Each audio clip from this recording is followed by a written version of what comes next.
C'est bon? Ouais. Hallo Matthias, wie geht's? Es geht sehr gut. Ça va très bien. Merci. So let's do it in English, please. Yes, I know. We have all three languages. Yes. We saw you maybe 7 years ago here at the Hellfest. Yeah. Did you imagine you will be back one day here? Oh, I mean, in our life, you never know. I think we would have been here earlier if we didn't have to deal with the pandemic. So now everything is delayed by 2 years, and probably we would have been here last year. But now we are here, and I'm very happy. This is a great festival, and my feeling is it gets better every single time I see it. It's really so well organized, and everybody from the rock business is here in more than a week. It's unbelievable. In the past, we always compare Hellfest and the Wacken Festival in Germany. Yes. Do you see any difference between the two events? I heard that you take a break here, like a day off for the festival, so to speak, to like make everything tidy again and clean. Wacken goes on for 4 days, one way through, and usually rains a lot, so it's all muddy.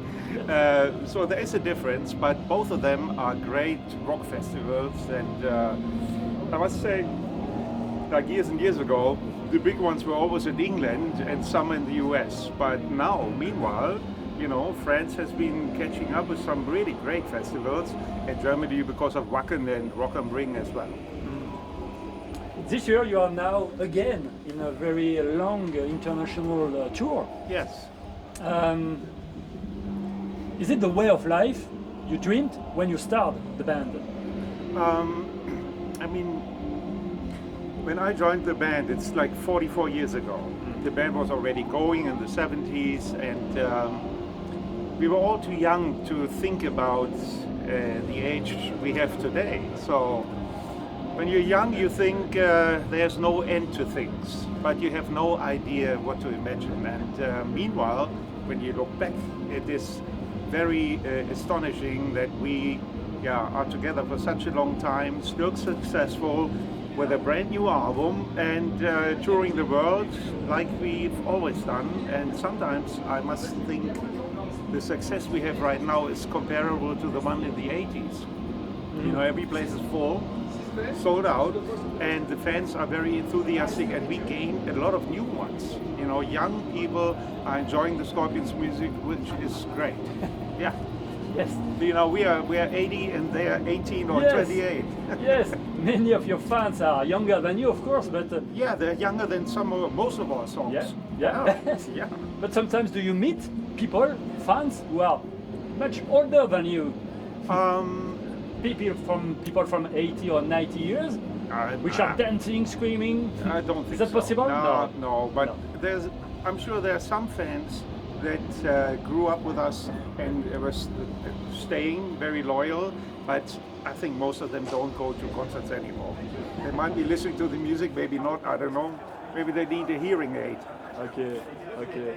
You are from Germany, which has a very strong story with France. I mean, about history, culture, and etc. What relationships do you have with this country now? Did that change along all these years? I mean, the connection between Germany and France, for me, has always been a very natural relationship, because when I was very young, I just had a driving license. I must have been 18. I had French at school for many years, so I can actually read it.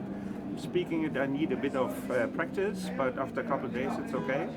And I went, how to imagine today, but I went for camping at the Côte d'Argent, and we were in Bordeaux the other day, and it was kind of close.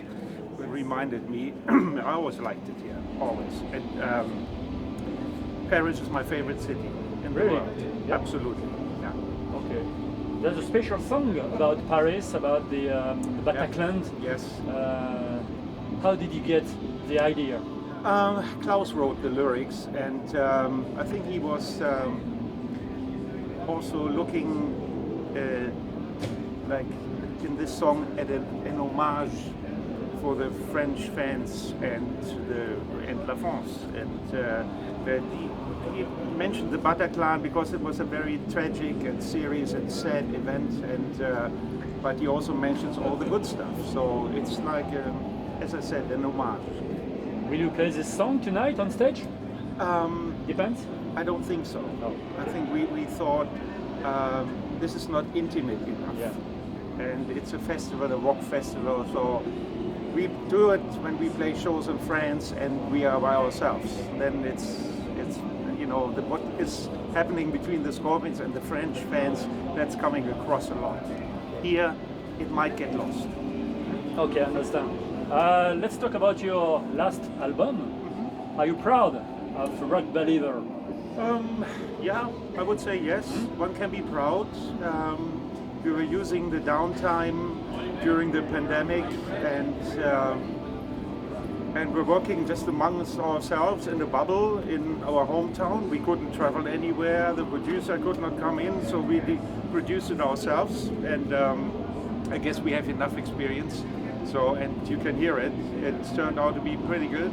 And yeah, and we play 4 songs of the new album in the live set. And the best part is they fit right into the songs from the 80s and our hits and whatever we will play anyway. But now with the new ones, it's a refreshment for us especially. You know, if you keep playing the same set over years, it's getting a bit tedious. But now we have new stuff and it's more fun. This album is called Rock Believer. Yeah. What is your definition of rock? Is it important to get this word in the title? The title is like a word game. The word rock believer doesn't exist in the English language. What it means is we believe in rock, and so do the fans who love our music and the music of all the other rock bands.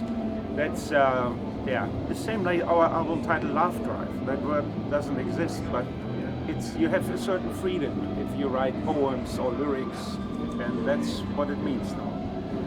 Thank you very much. Vielen Dank. Vielen Dank et merci beaucoup.